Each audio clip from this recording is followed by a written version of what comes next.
నిర్వాహక కమిటీకి రైతు సంఘం పూర్తిగా మద్దతు ఉంటుంది. ఈ స్త్రీలపై జరుగుతున్న అత్యాచారాలు దాన్ని బాగా దృష్టిలో పెట్టుకుంటే మొట్టమొదటిసారిగా మద్యం బంద్ చేయాలి. ఈ మద్యం వల్ల తాగి డస్ట్ వల్ల తాగి ఎవరేం చేస్తారో అర్థమవుతలేదు. ఈ ప్రభుత్వము శ్రద్ధ తీసుకొని మనము కూడా మద్యాన్ని మొత్తం కూడా కంపెనీ తయారైన కంపెనీలు ధ్వంసం చేసి మద్యాన్ని అరికట్టనే కొంచెం లాభం జరుగుతుందనేది కూడా ఆలోచన విధానంగా కూడా అనుకుంటున్నాను.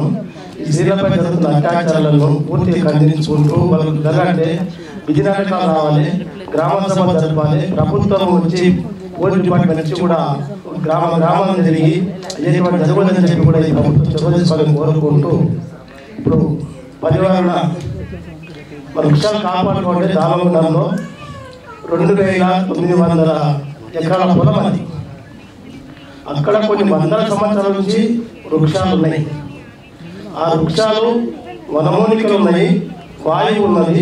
అక్కడ నుంచి ఆ కొండపై నుంచి వచ్చిన నీరు హైదరాబాద్ వరకు వస్తుంది. ఈసీ మూసిన కూడా స్వచ్ఛమైన నీరు ఆ వృక్షాలతో వస్తుంది.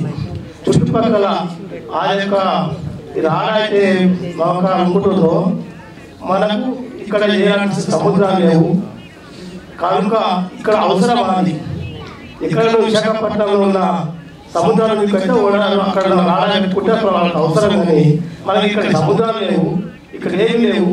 రైతు పండించుకునే పంటలు కూడా ఆ చెట్లు పోతే అనేకమైన కీటకాలు వచ్చి ఆ పంటను ధ్వంసం చేస్తాయి. ఆ చెట్లు వల్ల పంట రైతుకు చాలా మేలు ఉన్నది. కొన్ని పంటలకు మీరు చాలా మేలు ఉన్నది. ప్రకృతి మంచి నీరు వస్తుంది, మంచి పంటలు పండుతున్నాయి. అక్కడ ఆ గ్రామాలు తిరిగితే వృద్ధులు ఎక్కువ దొరుకుతారు. ఆ వాయువుని పీల్చుకొని రోగాలు లేకుండా ఆరోగ్యంగా ఉండి ప్రతి ఇంటికి కూడా 100 సంవత్సరాలు 60 సంవత్సరాలు 78 సంవత్సరాలు వృద్ధులు ఎక్కువ దొరుకుతారు. అంటే ఎందుకంటే ఆ ప్రాంతానికి ఉన్న అనుబంధం ఆ వృక్షాలు చాలా మంచివి కాబట్టి ఈ మన పరిరక్షణ కాపాడుకోండి. ఈ ప్రభుత్వం ఎందుకు చేస్తుందో ఏం అర్థం కావడం. గతంలో ఉన్న 14 సంవత్సరాల క్రితం ఉన్న కాంగ్రెస్ ప్రభుత్వమే దీని రామ్మోహన్ రెడ్డి ఎమ్మెల్యే ఉన్నప్పుడే దాని ప్రతిపాదన పెట్టిండు. మధ్యలో ఇప్పుడు పాదయాత్ర చేసి ఉద్యమాలు చేస్తే ఆగిపోయింది. మధ్యలో టీఆర్ఎస్ ప్రభుత్వం వచ్చినాక దాన్ని నిలవలేదు. మళ్ళీ ఇప్పుడు 10 నియోజకవర్గంలో రామ్మోహన్ రెడ్డి మళ్ళీ గెలిచాడు. ఆయన తీసుకొస్తుంది దానిని ప్రభుత్వము ఈ రాళ్లను వ్యతిరేకించాలి, ఓడలు మాకు అవసరం లేదని చెప్పి కూడా మేము రైతు సంఘంగా దానిపై అధ్యయనం చేస్తూ ఉన్నాం. దాన్ని పోతా ఉన్నాం, చూస్తూ ఉన్నాం. అది విస్తీర్ణము ఆ జాగ్రత్త చూసుకుంటే అనేకమైన గ్రామాల నుంచి రైతులు కార్మికులు కలిసి మేమంటే ఈ ప్రభుత్వాలను కోరేది ఒకటే, కూడుకుండా నీడ కావాలి, ఉపాధి కావాలి. కానీ ప్రజల నష్టం చేసి ఈ రాళ్ళ మాకు అవసరమా? మాకు అవసరం లేదు. చేస్తే మేము అభివృద్ధికి అడ్డు కాదు, కానీ కొన్ని నష్టాలు చేస్తుంటే అడ్డుకుంటామనేది కూడా ఆ ప్రాంతాలు. ఎందుకంటే అక్కడ వికారాబాద్ జిల్లాలో ఒక స్పీకర్ ఉన్నారు, ఒక ముఖ్యమంత్రి ఉన్నారు. మనకు ఆ జనాన్ని ఓటేసి గెలిపించారు. ఆ జనాలకి కాకుండా తెలంగాణ రాష్ట్రంలో కూడా ఇటువంటి నిర్ణయం తీసుకోవడం వెనుక తీసుకోవాలని కూడా ఉద్యమాలు చేస్తూ ఉన్నాం. ఆ బహుజన పథకం కూడా 6వ తారీఖున గ్రామంగా వస్తుంది. అక్కడ ప్రజలు కూడా పెద్ద ఎత్తున తరలి వస్తున్నారు. పెద్ద ఎత్తున కూడా ఉద్యమాలు కోరుకుంటున్నాం.